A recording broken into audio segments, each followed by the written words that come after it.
Two patients, same age, same BMI, same calorie intake. One develops fatty liver, high triglycerides, visceral obesity. The other does not. Why? If calories are equal, why is the outcome different? Today, we are not debating diet culture. We are dissecting cellular control systems. And by the end of this, you will understand something most people never do. Metabolic syndrome is not random. It is engineered slowly by substrate overload. Fat versus sugar. The debate is seductive because it simplifies reality. But metabolism does not function in headlines. It functions in enzyme kinetics, hormonal signaling, substrate partitioning, organelle stress. So instead of asking which is evil, we ask, which one destabilizes regulation faster? And where does the process begin? Glucose is tightly regulated. Pancreatic beta cells detect rising glucose via glucokinase activity.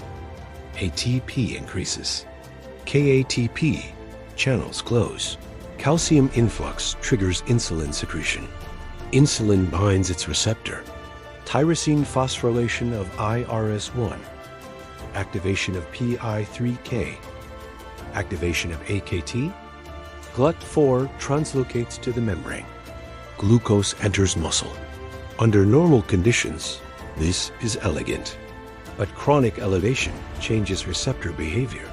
Hyperinsulinemia induces serine phosphorylation of IRS1, reduced AKT activation, compensatory insulin secretion.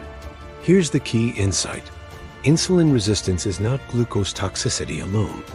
It is signaling distortion from chronic exposure. And glucose, while regulated, becomes dangerous in excess. But it still has braking systems. Fructose does not. Now ask yourself, what happens when a fuel bypasses regulation entirely? That's fructose. Fructose metabolism occurs primarily in the liver.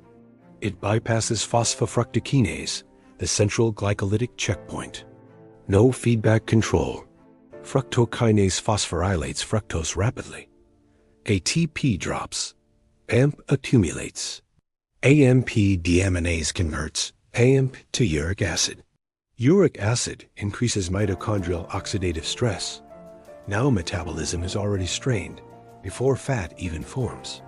Then triose phosphates accumulate. These are substrates for de novo lipogenesis. Acetyl-CoA rises. Fatty acid synthase activates. Triglycerides form inside hepatocytes. This is endogenous fat production from sugar, not from dietary fat. Within weeks of high fructose intake, hepatic fat increases measurably, even without weight gain. That should concern you. But liver fat alone does not explain metabolic syndrome. The real turning point is where the fat goes next. Excess triglycerides are packaged into VLDL particles. They enter circulation. Fat begins accumulating preferentially in visceral depots. Why visceral? Because visceral adipocytes are highly responsive to portal insulin and substrate flux. And visceral fat is metabolically aggressive. Unlike subcutaneous fat, it drains into the portal vein. Everything it secretes reaches the liver first.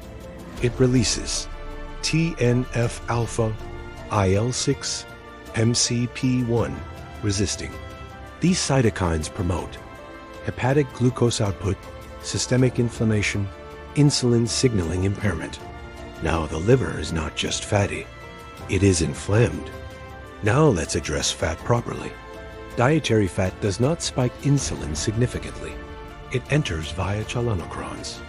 It is either oxidized or stored, but storage capacity is finite. When adipocytes hypertrophy beyond a threshold, hypoxia develops. Macrophages infiltrate. Inflammation increases. Saturated fats can promote ceramide formation. Ceramides inhibit AKT phosphorylation that directly impairs insulin signaling. Trans fats alter membrane fluidity and increase inflammatory signaling. But here's the crucial distinction. Fat alone does not strongly activate de novo lipogenesis. Sugar does. Fat amplifies. Sugar initiates. Now we arrive at the most underestimated mechanism in metabolic disease. It's not fat. It's not sugar. It's intracellular lipid intermediates. When excess substrates accumulate, incomplete oxidation occurs. Diacylglycerol accumulates in liver and muscle. DAG activates protein kinase C PKC, inhibits insulin receptor signaling. Ceramides block AK translocation. Now glucose cannot enter cells efficiently. Insulin levels rise further. Mitochondria become overloaded. Reactive oxygen species increase. Electron transport chain efficiency declines. Metabolic flexibility disappears. The cell can no longer switch between fuels. This is metabolic congestion, not visible from the outside, but devastating internally. Now something hopeful. Brown adipose tissue contains UCP1. It uncouples oxidative phosphorylation. It dissipates energy as heat. It improves glucose uptake.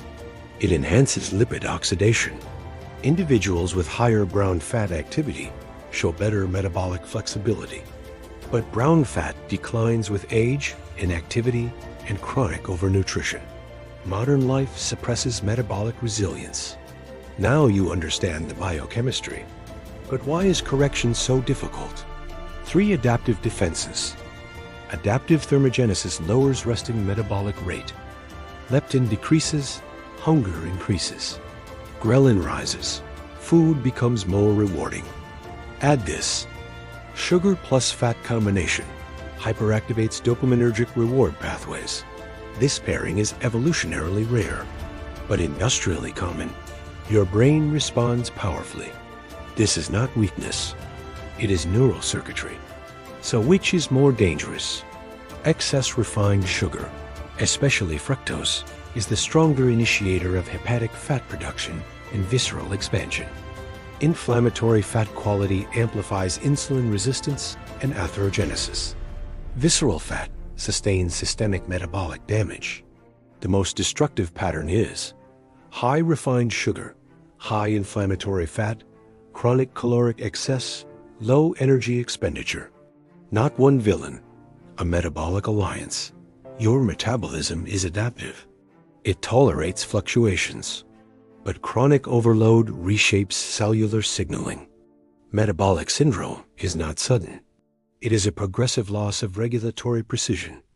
The real question is not fat or sugar. The real question is, are you building metabolic flexibility or metabolic congestion? Because at the cellular level, biochemistry always keeps the score.